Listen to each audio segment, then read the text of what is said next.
the heavy wooden doors of the high court opened, and the silence that followed felt sharp and unsettling.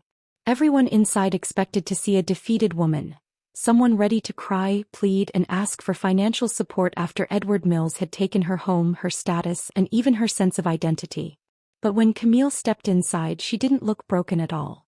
Her expression was calm, her smile firm and chilling, and in her hand was a folder that carried a truth powerful enough to destroy far more than money.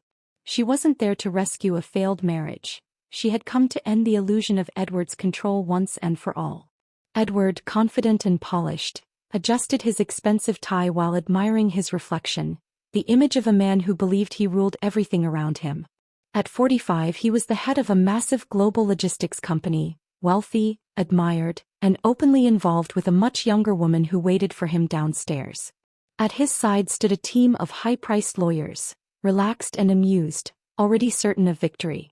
They joked about how quickly Camille would accept the offer and disappear quietly, convinced she lacked the strength to resist. Edward agreed, dismissing her years as a homemaker as proof she wouldn't fight back, seeing her not as a partner of 2 decades but as someone he had simply replaced. What he didn't realize was that his confidence was built on a dangerous mistake, and Camille had come prepared to prove just how wrong he was. Tiffany was exciting, or at least that's what Edward kept telling himself as the bailiff announced the judge's arrival and the courtroom rose to its feet. Edward walked in with easy confidence, settling at the defense table and tapping his fingers against the polished wood, never once glancing toward the other side because he was certain of what he would find. In his mind, Camille would be sitting there quietly, dressed plainly, looking small and defeated. But the silence in the room lingered longer than expected, until the judge asked if the plaintiff was present and a steady, composed voice answered yes. Edward turned sharply, and what he saw made his confidence falter. Camille was not dressed to disappear. She wore a sharp crimson suit that fit her perfectly, her hair styled neatly, her face calm and focused. She didn't even look at Edward, keeping her attention fixed on the judge with quiet authority. Beside her sat a man Edward instantly recognized from business headlines, a powerful corporate lawyer known for dismantling major executives, not handling family disputes. A chill ran through Edward as he leaned toward his attorney in confusion, unable to understand why such a figure would be there. When the judge questioned the unusual presence, the lawyer stood and calmly explained that this case went far beyond a personal separation, pointing to serious financial wrongdoing tied to the company itself. The room filled with whispers as Edward's lawyer objected, insisting this was only about asset division under an old agreement. Camille then spoke again, steady and clear, stating that the agreement meant nothing anymore. Edward laughed in disbelief, clinging to his old sense of control, unaware that the ground beneath him had already started to shift. Camille finally looked at him, and there was nothing left in her eyes that he recognized. No affection, no softness, only distance built over years of quiet endurance. She spoke calmly, saying she had signed an agreement long ago with a young man who had nothing but ambition, not with the powerful figure who later took control of her father's life's work. The judge called for order as she calmly placed an old, worn black binder on the table, its edges frayed from time and use, and Edward's smile vanished because he knew that binder should have disappeared years ago. Her lawyer made it clear that this hearing was not about a simple payout but about restoring what was taken, beginning with the true ownership of the company. To understand her resolve, one had to go back 6 months earlier to an ordinary weekday that changed everything. Camille had spent that day cooking Edward's favorite meal, excited to tell him she had finally found a space for the small art gallery she had dreamed of for years but put aside to support his rise. When Edward came home, the house felt unfamiliar, filled with a sharp, unfamiliar scent, and instead of greeting her, he stood detached while strangers waited behind him. Confused and alarmed, she asked what was happening, but he barely looked at her, calmly directing the men to take certain items. When she demanded answers, he finally met her eyes with no emotion at all and casually announced that he was leaving, as if he were sharing a minor update, not dismantling her life in a single moment. He told her he had filed the divorce papers that very morning and that his lawyer would deliver them the next day, giving her only 24 hours to leave. Camille stood frozen as the meaning sank in, her mind spinning as he coldly reminded her that the house, the accounts, and everything of value were in his name, and that he now saw her as someone who depended on him, not an equal partner. Stepping closer, he spoke with sharp honesty, saying he had moved on to someone who fit his current life and that Camille represented the hard years he wanted to forget, years he no longer wished to remember. When she softly said the other woman's name, he confirmed it without shame and added that a child was on the way, using the information carelessly despite knowing how deeply her past loss had hurt her. He repeated the deadline and ordered the movers to continue, brushing her aside when she tried to stop them, even dismissing her attachment to family belongings. Before leaving, he told her to go anywhere she could and made it clear he wanted the house empty before his new life arrived. In the weeks that followed, Camille faded into survival mode, staying in a small roadside motel, watching her savings disappear after her cards were cut off and accounts locked. Left with little money and a single suitcase, she spent her days staring at the ceiling, slowly realizing that the man she trusted for years had become someone she no longer recognized, and that this sudden collapse was only the beginning of a much larger reckoning. For a moment, Camille considered surrendering, taking the $2 million Edward's lawyers later offered and quietly fading out of his world forever. But everything changed the night she opened an old box she had grabbed in a rush while packing, filled with dusty papers from the attic that once belonged to her father. Sitting on the worn motel carpet with a cheap meal beside her, she sorted through journals and receipts until she discovered a black binder hidden at the bottom, carefully taped under faded sketches. Inside were documents dated more than 20 years earlier, clearly labeled as the foundation of Project Vanguard, including detailed plans and legal papers tied to its creation. Memories rushed back of Edward in his early days, struggling and asking her father for help, because he had ambition but no real breakthrough idea of his own. As Camille read on, her hands shook when she saw a signed and notarized agreement stating that half of everything built from that invention legally belonged to her as the creator's heir. Edward had always claimed the idea failed and that he built his success alone, but the truth was right there in ink. He had taken her father's work, built a fortune with it, and then pushed her aside as if she were nothing. Camille closed the binder and with it her tears ended. What replaced them was sharp focus and resolve. She realized she didn't need sympathy or a quiet settlement anymore. She needed strength and strategy.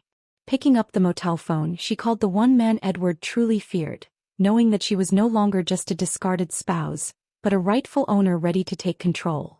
The courtroom, once calm and orderly, instantly felt tense and heavy after Benedict Cole spoke, and the quiet that followed was so deep that even the sound of the air system felt loud.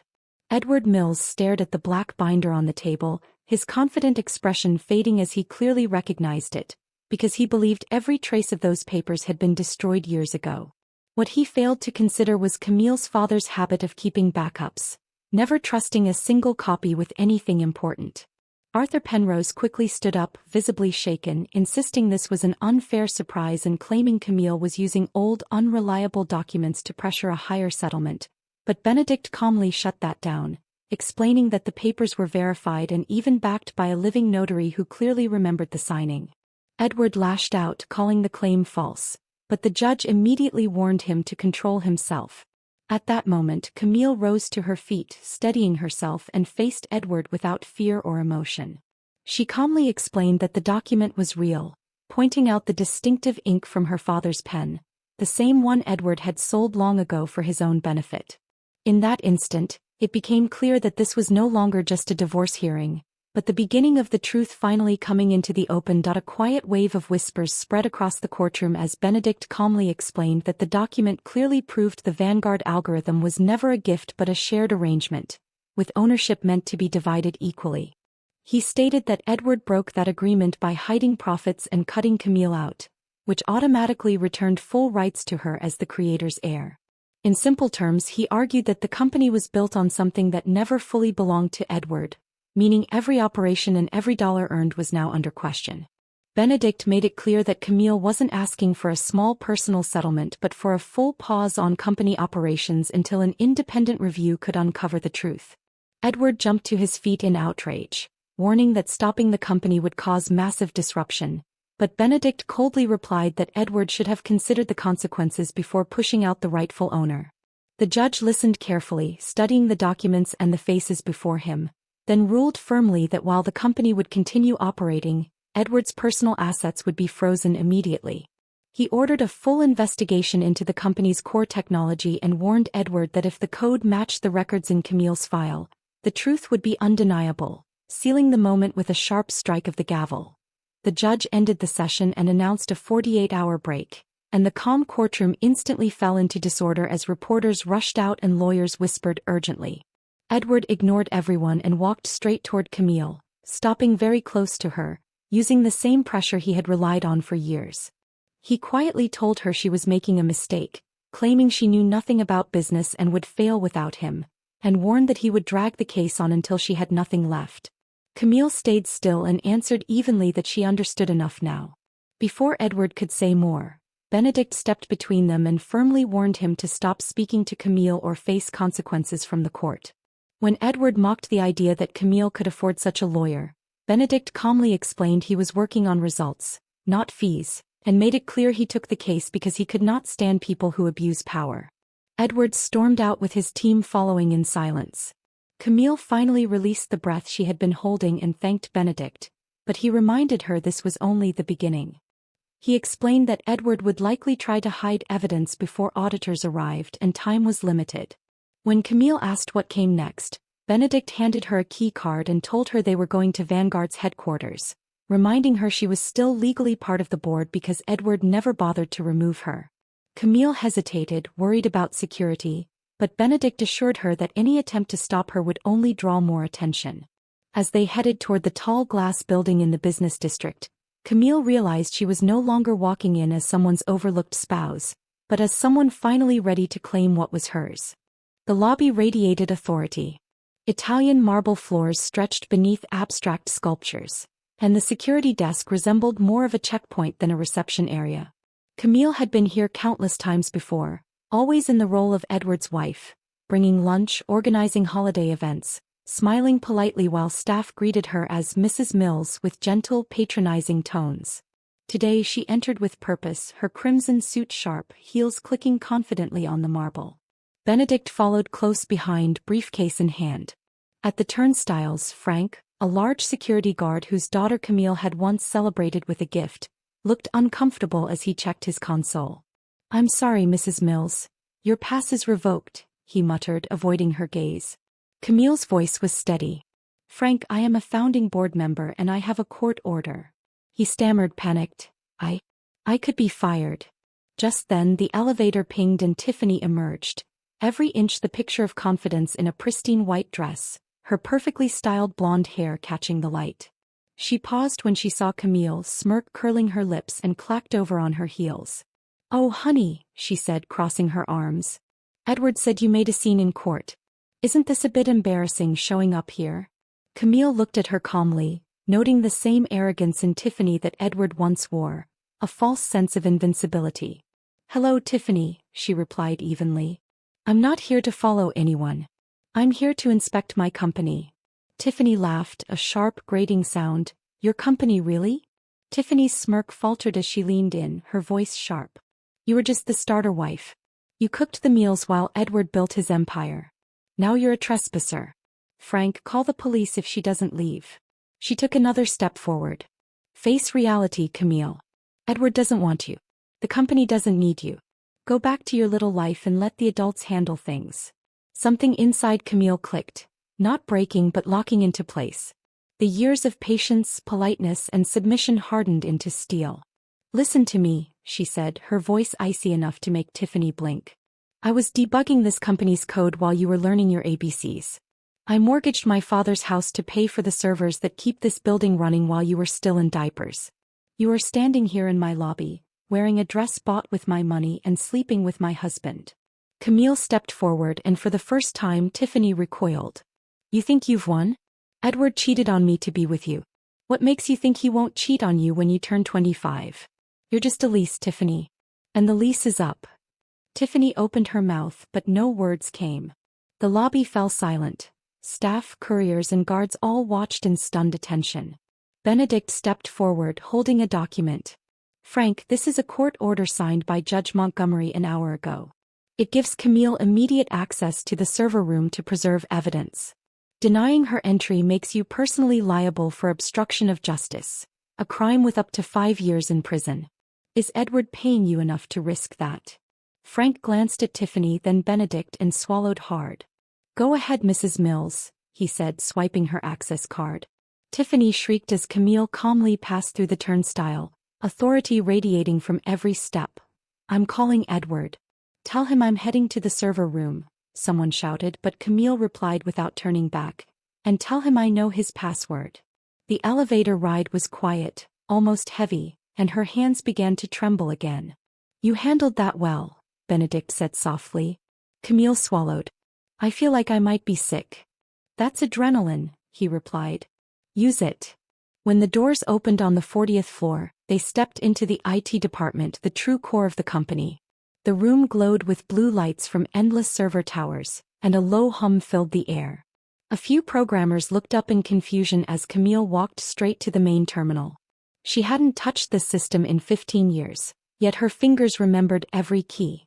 Her father had taught her to code before most people owned computers, but she had hidden that part of herself for years, letting Edward believe she knew nothing.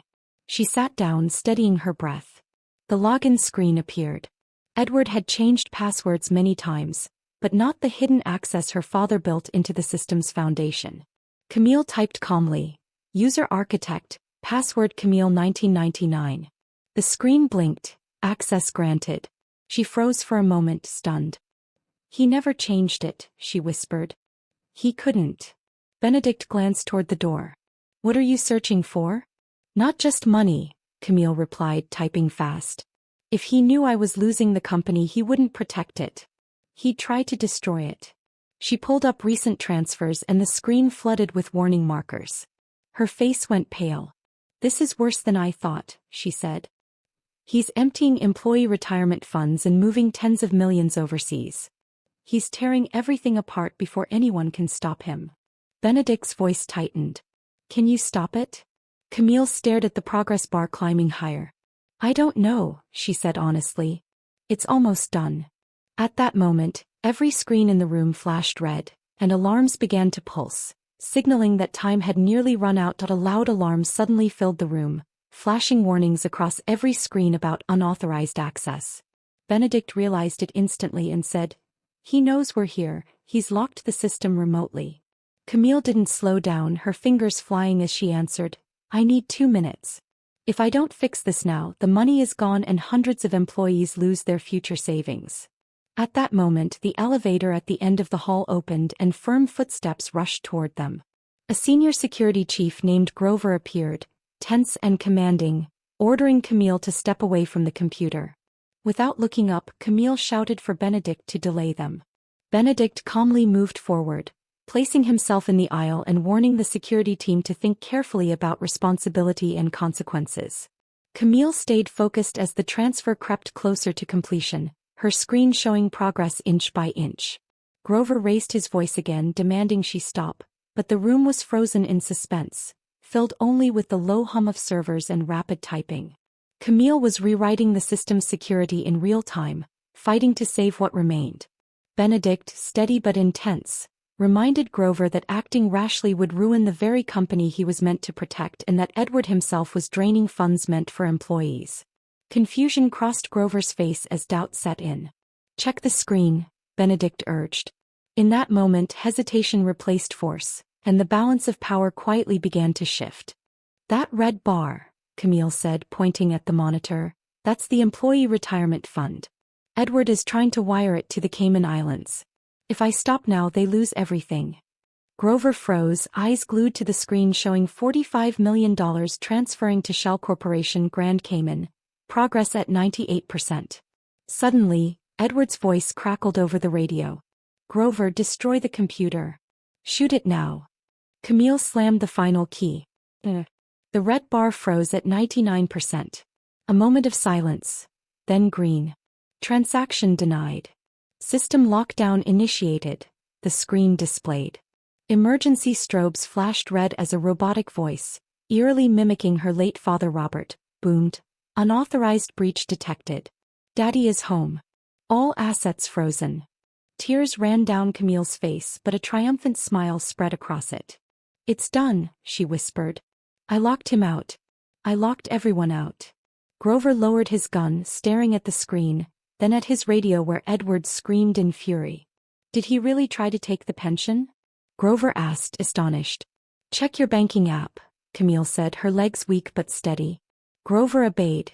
Initially 0, then after a refresh, full balance restored. Suddenly, elevator doors pinged. This time, NYPD officers poured in, led by a serious captain. Weapons were drawn but aimed low. Drop the weapon, the captain commanded. Grover complied immediately. Edward came running behind the officers, furious. Arrest her. She's a hacker. She destroyed my company. The captain ignored him and turned to Camille. Ma'am, are you Camille Mills? I am, she replied, straightening her skirt. We received a call from a federal judge, he said, and the room fell into tense, controlled silence. The captain addressed Camille. A federal judge has confirmed you are the legal executive for the Vanguard IP and a warrant has been issued. Edward's smirk faltered as he realized the implication. Finally, take her away, he muttered, only to have the captain turn on him. The warrant is for you, Mr. Mills. Edward froze. For what? He demanded. Attempted embezzlement, wire fraud, and violating a court order, the captain replied, producing handcuffs. We have bank records showing you tried to move $50 million just minutes after a freeze was issued. Bold even for you. As the cuffs clicked shut, Edward, the once untouchable titan of industry, looked small, his suit hanging on him like a costume. Camille, he pleaded weakly, desperation in his voice. Tell them it's a mistake. Baby, please. I was trying to protect the money from the lawyers. Camille stepped past him, stopping inches from his face. There is no us, Edward, she said firmly. And don't worry about the money. It's safe, exactly where my father intended it. She turned to the officers. Take him out of my building. The impact was immediate. Footage of Edward Mills being escorted out of the Vanguard server room, disheveled and furious, went viral before the police cruiser even left. The hashtag Vanguard victory exploded online, and the company's stock began to tumble. Yet Edward was not finished. With a fortune built on power and influence, he posted bail the next morning, emerging from the station unbowed, eyes sharp and defiant. Blocked from entering Vanguard by Camille's biometric locks, he quickly set up a war room in the Four Seasons presidential suite and launched his first counterattack. Camille sat in the master bedroom of the mansion she had built, lost and now reclaimed, watching the unfolding chaos. Movers bustled through the house, efficiently packing Edward's belongings into boxes, removing every trace of him from the walls. On the large TV, Edward appeared at a hotel podium, surrounded by flashing cameras, looking composed, his suit perfect, Tiffany clinging nervously to his arm, her smile strained. My ex-wife, he told the press, is unstable and has been manipulated by Benedict Cole, a lawyer who destroys companies for sport. She doesn't understand Vanguard's complexities, and in a jealous rage over my engagement, she hacked our systems and threatened the company. He leaned closer to the camera. I built this company from nothing. I am the only one who knows the algorithm. Vanguard without me is like a ship adrift. We will restore order and prosecute these saboteurs. Benedict Cole, seated calmly in the corner with a cup of Earl Grey, murmured, He's spinning the story. The board fears a stock drop. He's counting on them siding with the familiar devil instead of the unknown ex-wife. Camille's eyes hardened. Let them be afraid, she said softly, then switched off the TV, leaving the room in a profound, tense silence. Fear makes people reveal who they really are, Benedict said, breaking the tense quiet. The annual shareholders' gala is tonight. Edward thinks it's his victory parade. He believes he can dazzle the investors, sip his scotch and push you off the board before midnight. He expects you to cower at home. Camille moved to the walk-in closet, a space that had once been a shrine to Edward's ego, lined with his suits while her clothes were shoved into a tiny corner. Now it was empty except for a single garment bag she had brought. He thinks I'm the same woman he kicked out 6 months ago, she murmured, unzipping it. The woman who cried over a roast chicken. Inside was a midnight blue gown from Paris, heavy silk flowing with a plunging back, covered in thousands of subtle crystals. Edward had always forbidden her from wearing it, calling it too flashy. She held it against herself, meeting Benedict's eyes. I'm not hiding tonight. I'm introducing them to the new management. The Pierre Hotel ballroom was a picture of old-world wealth, crystal chandeliers overhead, the scent of lobster, fine scotch and whispered panic in the air. Investors huddled in quiet clusters, checking phones, speculating on liquidation and bankruptcy. Edward held the center table, usually the guest of honor's spot, laughing a little too loudly, pouring wine with a hand that trembled ever so slightly. "It's just a hiccup," he told a wary investor, forcing a smile that didn't quite reach his eyes. "Just a minor domestic issue, nothing to worry about," Edward whispered to Tiffany, swaying slightly from the whiskey. "The code is safe. I've memorized it all. By Monday the stock will rebound. Trust me." Tiffany, sitting stiffly beside him, wasn't daydreaming about wedding dresses anymore. She was scrolling through her phone, researching Edward Mills' potential fraud charges and asset forfeiture laws. Edward leaned closer, his breath sharp with alcohol. "Once I give my speech, they'll be eating out of my hand. Camille won't show up. She's terrified of crowds, probably crying in some motel room." The ballroom lights dimmed and a hush fell over the room. A spotlight cut through the darkness, focusing on the empty stage. Edward straightened his jacket, ready to reclaim his control, but the announcer's voice boomed over the speakers, echoing off the chandeliers. "Ladies and gentlemen, please welcome the chairwoman and majority owner of Vanguard Global, Mrs. Camille Mills." Edward froze. The double doors thudded open and Camille entered, calm, commanding and radiant. The midnight blue gown shimmered under the light, her hair styled in precise, modern waves. Her heels clicked with authority across the polished floor as she passed Edward's table without a glance. She climbed the stage, took the microphone and addressed the room. "Good evening. For 20 years, you've known me as the woman in the shadows, silent and invisible. You thought I had nothing to say. You thought I didn't matter.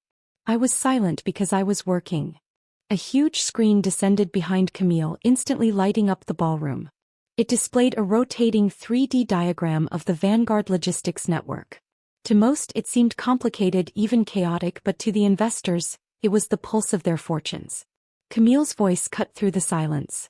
"My husband told you he's the only one who understands this system," she said firmly. "He lied. Without him the ship would still be moving because I've been running it." She pressed a button and the diagram split apart, revealing the source code underneath, the header projected in massive letters. Author, Robert Silas. Debugger, Camille Mills. Gasps filled the room. Edward never wrote a single line of this code. "My father created the core logic, and for the last decade, while Edward spent his time at clubs and buying cars, I've been in the home office fixing bugs, optimizing the system and keeping this company alive." The investors exchanged stunned looks. They realized they had been backing the wrong person all along. Camille's voice grew sharper. "Effective immediately, I am exercising my rights as majority shareholder to remove the CEO for gross misconduct, embezzlement and corporate fraud." Edward lunged forward, screaming, "You can't do that. I control the board. I made them rich." Camille's smile was cold, precise and decisive. "Actually," she said, "I met with the board this afternoon while you were holding your press conference. I showed them the forensic audit proving the pension fund you tried to steal to cover your legal fees." She tapped the remote again and the screen switched to a live feed of the board of directors. Their faces were grim. Even Mr. Henderson, the longtime chairman and Edward's supporter, leaned forward toward the camera, signaling a shift everyone in the room could feel. "Mr. Mills," the chairman's voice rang out, calm but cutting. "Your role as CEO ends immediately. The board has voted unanimously to back Mrs. Mills. Security will escort you from the building." Edward froze as if struck. His eyes darted around, searching for support, any ally, but the room had turned against him. Investors, colleagues, and even employees looked at him with open contempt. Desperate, he turned to Tiffany. "Tell them, Tiffany. We're a team. We'll fight this." She rose slowly, the room holding its breath. Tiffany glanced at the approaching security guards, then at Edward, sweaty, frantic, defeated, and finally at Camille commanding the stage. She let go of Edward's hand, smoothed her dress and said in a clear, controlled voice, "I think I made a mistake. We're not engaged. There's no wedding." Edward's mouth opened, betrayed and stunned. Tiffany added, turning to the audience with blunt pragmatism, "He told me the prenup was solid. I don't date men without assets." She spun on her heel, the click of her heels echoing the finality of Edward's fall. Laughter erupted in the ballroom, starting quietly and swelling into a roar, sharp and unforgiving. the laughter of dismissal, not amusement. Two security guards, including Grover, the man Edward had once ordered to shoot the servers, grabbed him firmly by the arms. "Don't touch me. Do you know who I am?" Edward shouted, struggling. "Yeah," Grover said, unbothered. "You're the guy who tried to steal my pension." As they dragged him toward the exit, Edward glanced back at the stage one last time. Camille looked down at him, composed, powerful, and completely in control. She didn't celebrate. She didn't yell or boast. Instead, she gave Edward a small, firm nod, the quiet closing of a chapter. The doors slammed behind him, muffling his angry shouts. Camille turned back to the microphone, the room instantly silent, waiting for her words. "Now," she said, calm but authoritative, "let's talk about the future." 6 months had passed since that night and the world had changed. The harsh frost of winter had given way to a warm, confident summer, mirroring the transformation inside Vanguard Global. The offices were unrecognizable. Edward's cold, minimalist empire, chrome statues, black leather chairs and expensive, meaningless art, was gone. In its place, light poured through windows onto living plants, vibrant photographs of real employees, drivers, warehouse teams and coders. The executive-only privileges, symbols of petty hierarchy, had vanished. The CEO now queued for coffee alongside the interns. Camille's corner office had been transformed too. The heavy mahogany desk was replaced with an open glass table scattered with blueprints and coding manuals, and one wall was now a floor-to-ceiling window overlooking the city she once felt too small to inhabit. She sipped a rich dark roast from a local cafe, no longer brewing the bland coffee for Edward. Her reflection looked the same, but her eyes were different. Clear, steady, free of the 20 years of fear and anxiety. A knock at the door frame broke her reverie. "Morning, boss," a familiar voice rumbled. Camille turned, a real smile spreading across her face. "Don't call me that, Benedict," she said, laughter in her tone, ready to take charge of her life and her company. Camille shook her head. "That makes me sound just like him," she said flatly. Benedict Cole walked in, looking less like the ruthless lawyer she'd first met and more like a relieved general who had finally won a long battle. His suit was still sharp, but the loosened tie and lighter step showed he was at ease. He carried a thick manila folder and placed it on her desk with a small grin. "Old habits die hard," he said.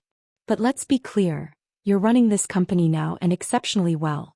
Quarterly profits are up 12%, even beyond expectations." Camille raised an eyebrow. "I didn't see that coming." Benedict smirked.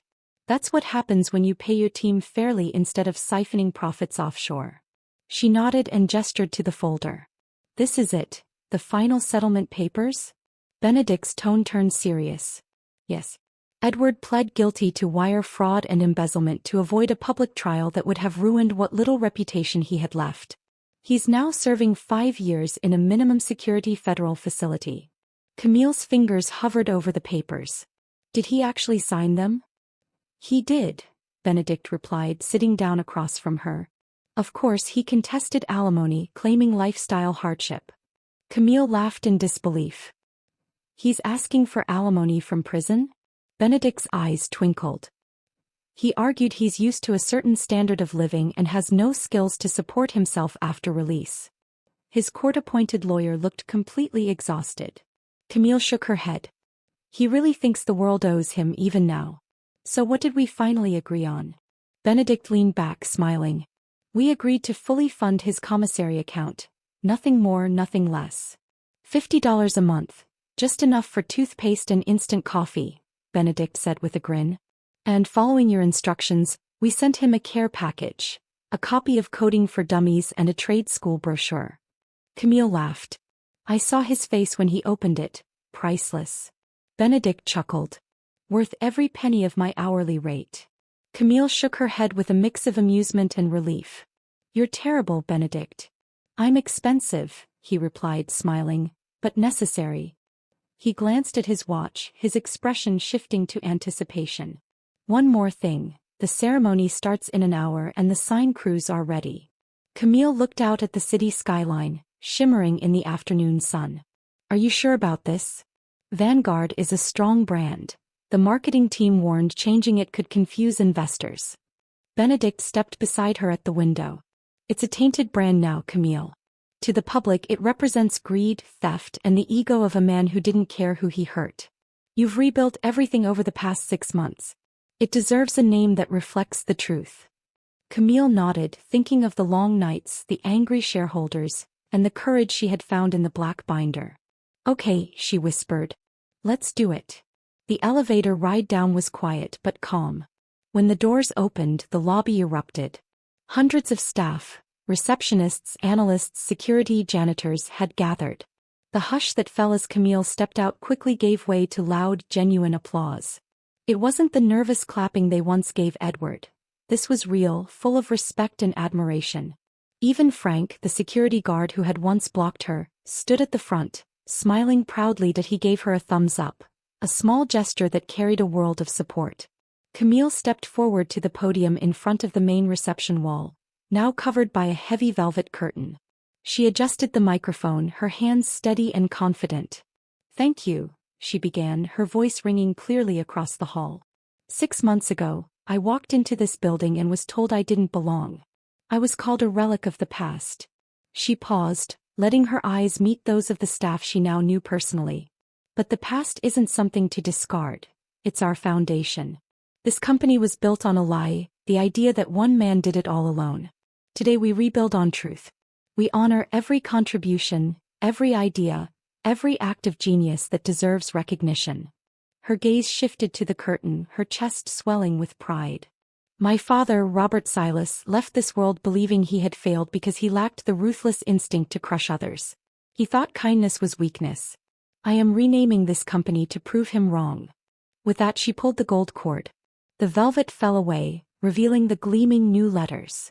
Silas Logistics, Innovation, Integrity, Leggy. It wasn't her name but his.